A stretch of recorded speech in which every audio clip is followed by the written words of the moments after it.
Vemos hasta dónde puede llegar y cómo puede escalar. Estamos hablando de la tensión que tiene la Argentina en estos momentos con Venezuela. Tensión porque en la embajada, fíjense la denuncia que aparece por Twitter, la información que aparece en Twitter, en la embajada están refugiados. Estas personas son dirigentes políticos. En la embajada argentina está Magalí Meda, Claudia Macero, Humberto Villalobos, Pedro Urruchurtu y Omar González. Están allí refugiados, se cortó la luz. El gobierno de Maduro les corta la luz a los que están allí refugiados y a la embajada en general, ¿verdad? Sí, Miguel Salazar es un colega venezolano contando esta información donde claramente viene recrudeciendo la tensión entre Caracas y la Argentina. Sí, el gobierno de Javier Milei, que ya viene mostrando muchísimas diferencias con Maduro, y esto pone las relaciones bilaterales en un punto, algunos dicen de no retorno, por lo menos con estas administraciones. Porque claro, lo que quiere hacer la Argentina es sacarlos de Venezuela, ¿no? Sacarlos a estos refugiados, pero hay que ver cómo se instrumenta esta cuestión y qué decide Maduro sobre esto. Inés Capdevila está en la redacción de La Nación. ¿Cómo está la situación por estas horas? Inés, buenas tardes, ¿cómo estás? Buenas tardes, María Laura. La situación es bastante tensa. El gobierno argentino, a través de la ministra de Seguridad, Patricia Bullrich, evalúa enviar gendarmes para resguardar la residencia oficial, la sede de la delegación argentina, la embajada. Allí están, como sabemos, 5 dirigentes de Vente Venezuela, el partido de María Corina Machado, que allí buscaron refugio este fin de semana, luego de una enorme redada contra la oposición lanzada la semana pasada por Maduro. ¿Cuál fue la misión de esta redada contra la oposición? Básicamente impedir que la oposición de María Corina Machado, ella inhabilitada para ser candidata presidencial, presentara otra candidatura para la presidencia. ¿Por qué?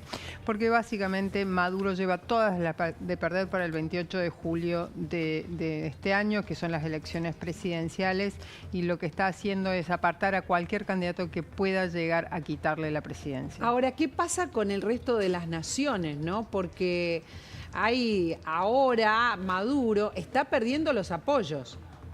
Te diría que ya no le queda casi apoyo, salvo por supuesto la de la tríada, bueno, la de Venezuela, Nicaragua, la de Cuba, Nicaragua y algunos otros países de corte autoritario como Rusia, China, Irán, fundamentalmente Irán.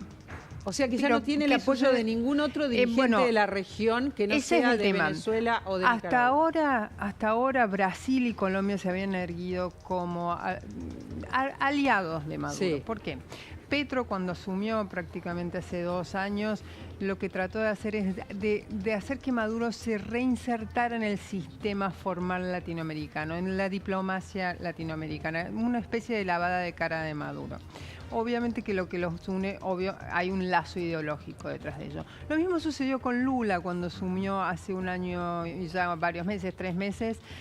Hubo también una especie de rehabilitación de Maduro. Recordemos que ambos países, además de una cierta afinidad ideológica entre los presidentes, comparten miles de kilómetros de frontera. Por lo tanto, es una cuestión de seguridad también. Buscar otra forma de reinsertar a Maduro en el sistema, digamos, reinventarlo. Vamos a compartir, Inés, el comunicado de la Argentina, el comunicado que, a ver si tenemos del que estoy hablando, es el de la oficina del presidente, no de la Cancillería, curiosamente.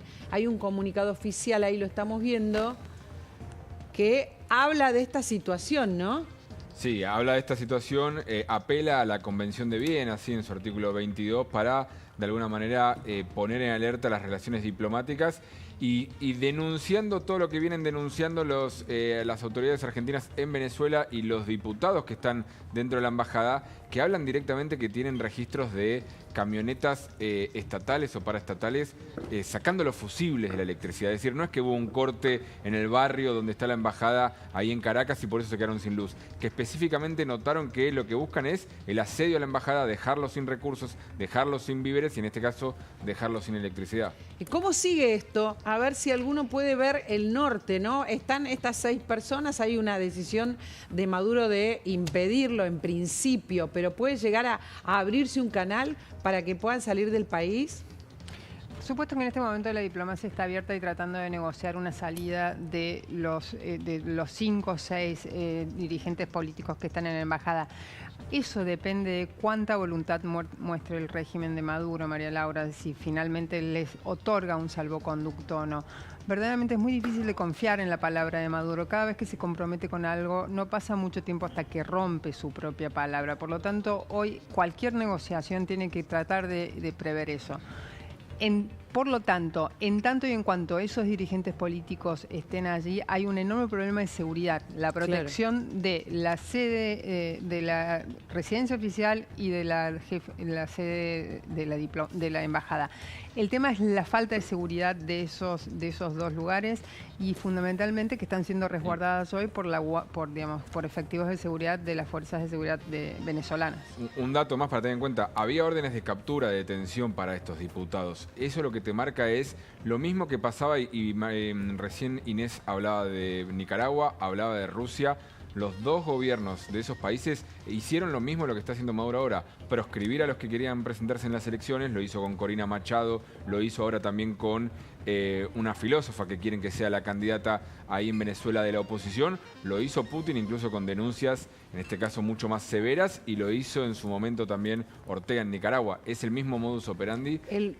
Contra la democracia. El modus operandi es ir contra los candidatos opositores sin ningún disimulo, ¿no? Ir contra los principales candidatos opositores.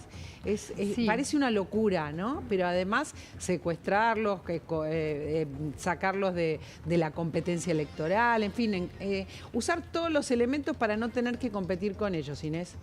El tema, para hacer una distinción con Nicaragua y con Rusia, es que la oposición venezolana todavía resiste. Claro, eso es claro. Algo que hablando con cualquier especialista, con cualquier funcionario de los gobiernos que están directamente involucrados en la negociación de Maduro para devolverle algún sesgo democrático a Venezuela, resaltan eso. La oposición resiste y aun cuando está formalmente perseguida, sus líderes siguen dando batalla y se van renovando. Recordemos que no solo ha sido inhabilitada electoralmente María Corina Machado, sino los principales líderes que la antecedieron, Enrique Capriles, Leopoldo López, perseguidos, inhabilitados. Leopoldo López pasó varios años en prisión y aún así la oposición sigue dando batalla contra con esta deriva ya, este camino decididamente autocrático de Maduro. Lo último que queremos mostrarles y compartir es el tuit de Diana Mondino por esta cuestión de que la Cancillería no se pronunció. Ella se pronuncia siempre en X y acá está lo que ella dice, retuiteando el comunicado de la Oficina del Presidente. Esta Argentina siempre estará del lado de todos aquellos que quieran trabajar y vivir en libertad. Está abierto el conflicto, está en máxima tensión, todavía no sabemos el desenlace. Imagino, Inés, que hablaremos en las próximas horas. Es muy probable, María Laura. Muchísimas gracias. Muchas gracias a ustedes. Hay muchas cuestiones, les decía, hay muchas